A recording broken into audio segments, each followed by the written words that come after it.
Jake Morrison was just another quiet man living in a small suburban neighborhood outside Chicago. He drove an old blue pickup truck that made a strange noise every time he started the engine. He wore simple jeans, bought his groceries with coupons, and never looked like someone who could afford anything luxurious. People in his street thought he was a normal worker struggling to pay bills. Some even felt bad for him when he skipped neighborhood parties or said no to expensive trips. But nobody knew the real story. Jake was a millionaire. Not because he won a lottery. Not because he was born rich. But because he understood something most people ignored: money grows silently. Every morning Jake woke up at 5 a.m. He made cheap black coffee, sat at the corner of his kitchen table, and opened his old laptop. He didn't check social media. He didn't watch the news. The first thing he checked was his investments.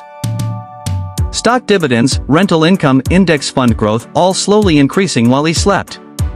He smiled quietly and closed the laptop. Then he put on his old jacket and left for work. Jake worked as a small accountant for a local hardware company. The pay wasn't huge, but Jake had mastered a skill most people never learned: he spent less than he earned.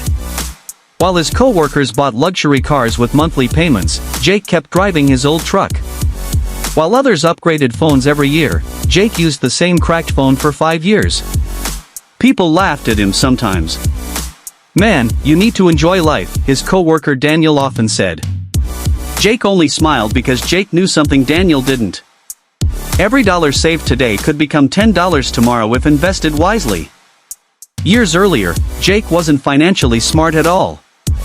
In his 20s he wasted money trying to impress people. He bought expensive clothes, financed a sports car, and spent weekends partying with friends who disappeared the moment money became tight. By age 30, Jake had credit card debt, anxiety, and almost no savings.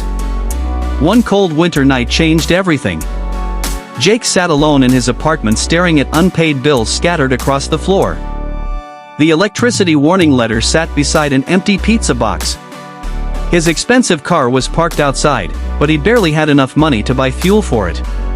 That night he asked himself one painful question: why am I trying so hard to look rich when I'm actually broke? The question haunted him. The next morning he sold the sports car. His friends laughed at him. Some stopped calling him completely. But Jake felt free for the first time in years. He started reading books about money, investing, and human psychology. He learned about compound interest. He learned that wealthy people often lived below their means while poor people tried to look wealthy. Jake became obsessed with one goal: financial freedom. He created a strict budget. Every month he automatically invested part of his salary into index funds and dividend stocks. At first the growth was slow. Painfully slow. Some months he only earned a few extra dollars. But Jake stayed patient. Years passed. While others chased trends, Jake chased ownership. He bought small shares of strong companies. Later he purchased a tiny rental property nobody wanted because it needed repairs. He painted walls himself, fixed broken pipes himself, and slowly increased the property value. Eventually that property started generating passive income every month. Then he bought another one. And another one. Jake never bragged. Never posted motivational quotes online. Never showed bank statements. He quietly built wealth while the world stayed distracted. One summer afternoon the neighborhood was shocked when a luxury financial company arrived at Jake's small house. Men in suits walked inside carrying folders and laptops. Curious neighbors watched from windows. Rumors spread immediately. Maybe he inherited money. Maybe he's secretly involved in something illegal. But the truth was simpler. Jake's investment portfolio had crossed several $1 million, and the company wanted him as a private client. That evening Jake sat alone on his porch watching the sunset. His old truck was still parked outside. A child riding a bicycle waved at him. Jake smiled and waved back. He remembered all the years people underestimated him. But he never hated them for it. Society teaches people to admire appearances instead of discipline. Most people buy things they cannot afford to impress people who don't actually care about them. Jake escaped that trap. A young neighbor named Ryan eventually gathered the courage to ask him a question. "Jake, how did you become rich?" Jake looked at the boy for a long moment before answering quietly.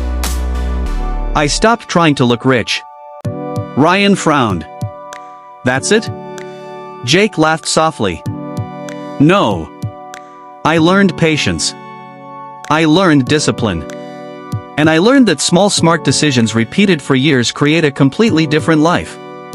The boy listened carefully. Jake continued. "Most people think wealth comes from one big moment. One lucky opportunity. One jackpot. But real wealth usually comes from boring habits repeated every single month for decades." The wind moved gently through the trees. Jake pointed toward the expensive houses at the end of the street. "Some of those people earn more money than I ever did.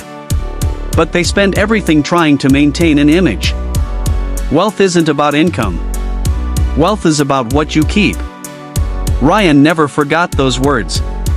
Years later, after Jake passed away peacefully at an old age, people finally discovered the full size of his wealth. Millions in investments. Multiple paid-off properties. Retirement funds. Stocks. Savings. Charities he secretly supported for years. The neighborhood newspaper called him the Millionaire Next Door. But the most important thing Jake left behind wasn't money. It was a lesson. A lesson that true wealth is quiet. True wealth doesn't always wear designer clothes. It doesn't always drive luxury cars. Sometimes true wealth looks like an old truck, a quiet smile, and a man drinking cheap coffee at 5 a.m. while his investments slowly build freedom in the background.